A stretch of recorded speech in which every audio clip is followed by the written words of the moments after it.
Hey guys, I figured I would do a short video on the tailgate operation of this 72 Oldsmobile Custom Cruiser that I was able to finally get that clamshell to operate before I put it into winter storage here. Again, this is a 72 Oldsmobile Custom Cruiser. It's got the 455 Rocket V8. Had it about 6 months, purchased it midsummer out of western Wyoming, and I'm in southeast Idaho. And I've gone through and done some minor touch-up stuff, replaced the door seals, some of the well nuts and stuff that were up on the roof rack were a little loose, so I replaced some of those. And then obviously I wanted to make sure that that rear tailgate was operational and verifying all that good stuff was working, so I did that and replaced some window switches and got a little bit more work to do for sure. But she's a fun summer cruiser. She's not going to be a car show queen or a show car or anything. Just want to have some fun for a while and maybe turn around and let somebody else enjoy it for a while. But figured I'd get her up to snuff prior to that. But anyways, let's pop in here first. So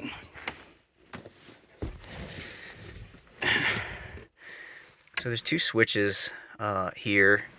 One is for the window only, and that's with this one here. And the issue I was having there was basically, either switch wouldn't work. Either way, up or down didn't work. And then this one's for the tailgate, to open and close the tailgate, and that one didn't work either. And I found I was able to, you can pry these out with a little pry bar or something like that, and it's just three wires, up, down, and in neutral. So I took apart the switch, and the contacts were just completely gone. There's no relays that I'm aware of that fire these things. It's basically this switch is responsible for the entire load of. There's the window motor, which is over here, which I was able to. I took apart. I had to replace the motor itself, which I did. Took it apart, greased the little worm gear that's in there, greased the tracks as best as I could, and put that all back together. And it seems to work pretty seamlessly now. It's not the quickest. And then over on this side is responsible for the tailgate motor, which was operational. And you'll see when it goes up, it's down. It seems to work fine. Going up, it's got a little bit of cattywampus to it. It kind of walks itself up. I think one of the wheels or something isn't fully there, so you got to help it up just a little bit. But for right now, we'll go ahead, and this has been in storage for 3 months or something, so let's go ahead and see what we got here. I also had to replace the 4-banger switch here as well for the windows. So let's turn this to the on position.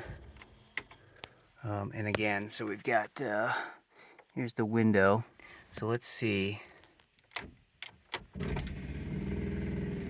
So you can see it's not the quickest.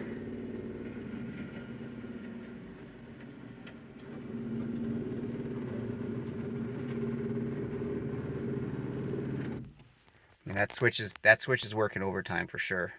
So what I'm thinking about doing is adding a relay somewhere between here and there, to help out, so it's not such a massive load on this switch. I don't think I repaired the tailgate switch yet. I suspect the same thing's happening here. Yeah, so this switch is completely inop. So I'm gonna go ahead in the springtime, take that off and clean up all the contacts, and then what we did was we soldered a little bit more on there to give it more contact for a better connection there. So let's see.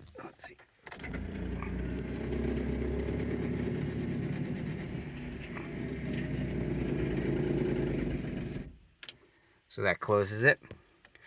And then what we'll do now is go around the rear, because I'm sure you're aware if you're watching this, there's a 6-way switch in the back here too. And that I also replaced. I found a replacement on eBay that I was able to source a new old stock part, and from the rear it opens much smoother, much quicker. I think it's just you know, newer switch, better contact, that sort of thing. You're also going to get to see the sort of roughest parts of this car. These are notoriously bad seals. I know there's a gentleman, I believe it's over in the Netherlands, that's remaking these, so I may have to have him. This was resprayed at one point. As you can see, they didn't, in the late 80s this was repainted, but it's got the classic sort of weathering and rust and stuff under the glass here. And then the worst of it is actually right here. So here's your switch, but you see this was repaired at some point here.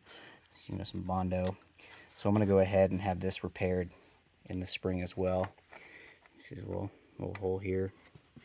But that's the worst of it for sure in the car. The rest of it's good.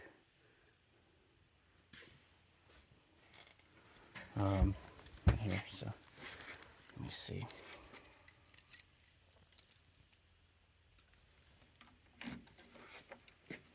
To remember which way to go. One way goes raises the glass. There it goes. See, much quicker.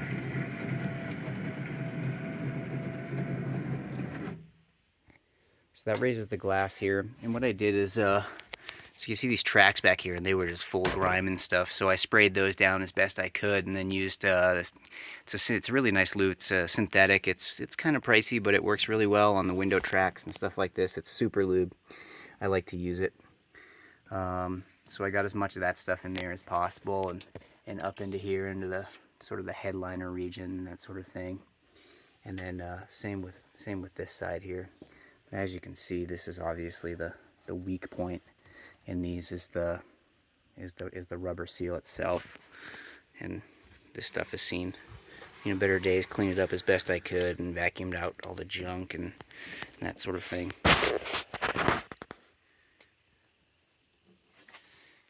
Okay. So now that we've got that up, you can actually go one further. Move the water bottle out of the way here.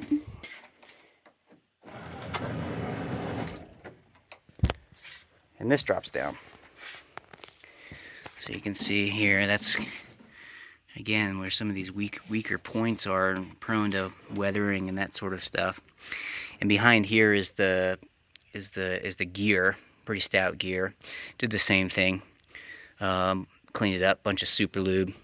And lube down in these points as best as I could. There's another track here. My plan is at some point to get down in here and kind of see a little bit more of what's going on, clean it up a little bit better. But chasing winter here, I was running out a little bit of time. I've got other priorities, unfortunately. But as you can see, there's another track here.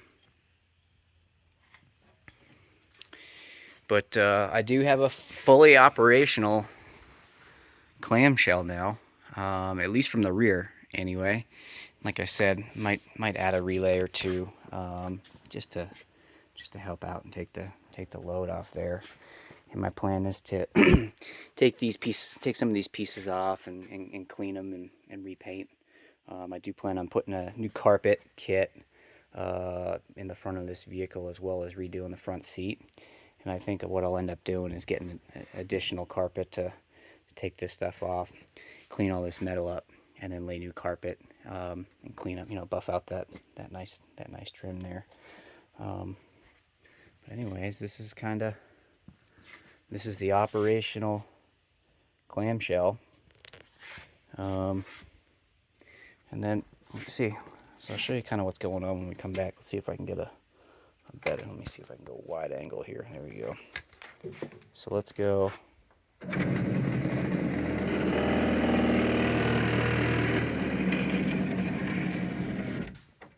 So there's the glass down.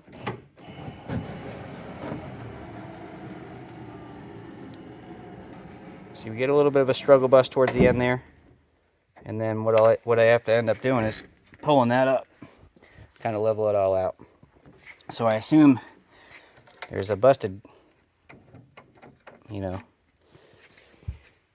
something's just still going a little bit too much to pull this side up. I want to say there's just 2 pivot points here that are just, I mean, lifting this entire tailgate, it's got to be really hard. So I think this side just kind of tends to sag a little bit more in general.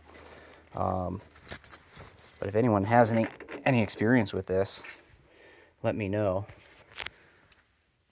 But anyways, there we are. I figured I'd just do a short video on that. That was the main thing, picking this thing up.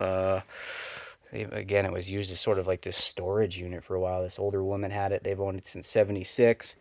Drove it back and forth between Myrtle Beach, South Carolina, and Jackson, Wyoming. And since the mid-90s, it was stored inside a storage unit where they used it strictly in the summertime in Jackson. And then husband since passed away, and she lost her storage unit and needed to get rid of this thing. And I was lucky enough to come across it. So again, not in perfect shape, but it's a good daily driver. I mean, it's in pretty good shape overall. I plan on going through a little bit more and cleaning it up. Sure does run great. It looks like it was pretty well taken care of. There's no major leaks or anything like that. She did mention she was using some lead additive in the engine and was pretty adamant to me about to continue to use that. But it being a 72, I don't think it's not the high compression model. I think premium non-ethanol fuel would be pretty good.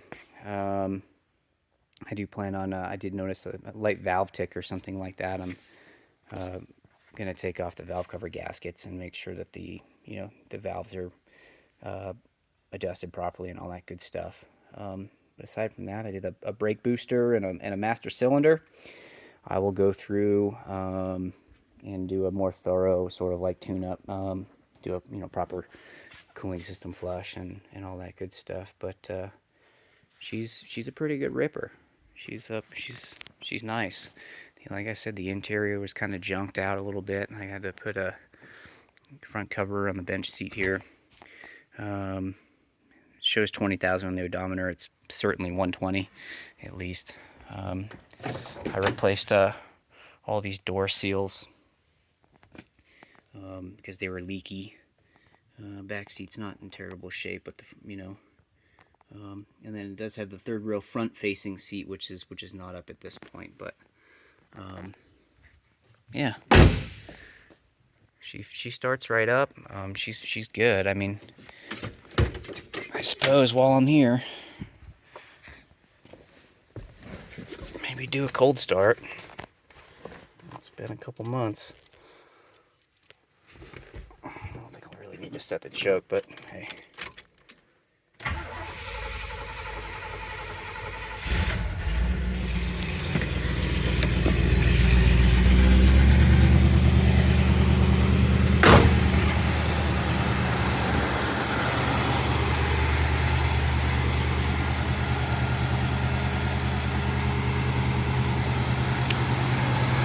That's not from this car, don't worry about it.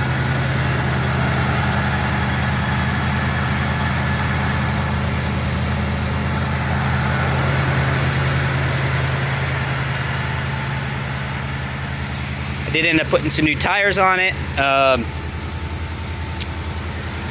They're a pretty good deal too. They're the Power Touring Sure Tracks. It's got a little bit of a wider, nice little white wall to it. They handle okay. Not the best, but not the worst.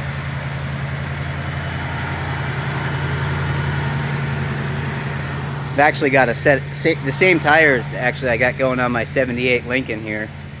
So I'll probably bring those over next week to have mounted up. And looks like we're going to be in like the mid 40s, which is, might as well be summer for January here in Idaho. But those will look pretty nice. Those tires will look pretty nice on this puppy.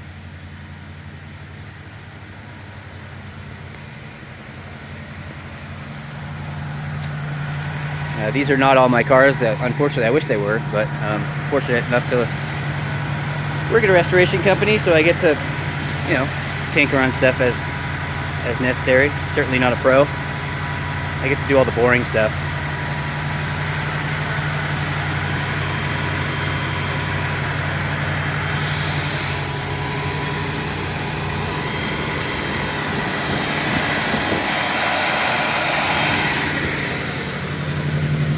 idler down here.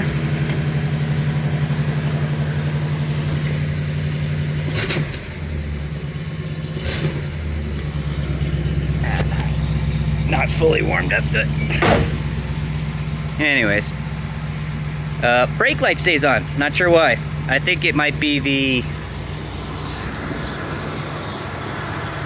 proportion valve or something needs to be reset when I got it. Like I said, I changed that booster in the master. I want to say that the prop valve is not recentered, keeping that light on. Because I have good brakes. The e-brake's off. I've verified that. But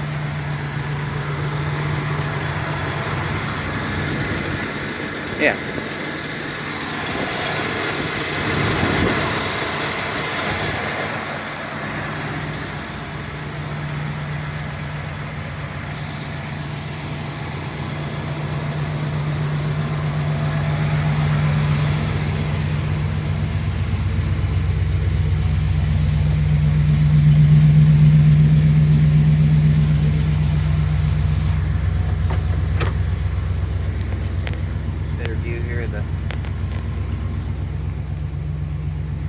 You can see the carpet's kind of trash. Some of the seat belts are all, some of them are frayed, and so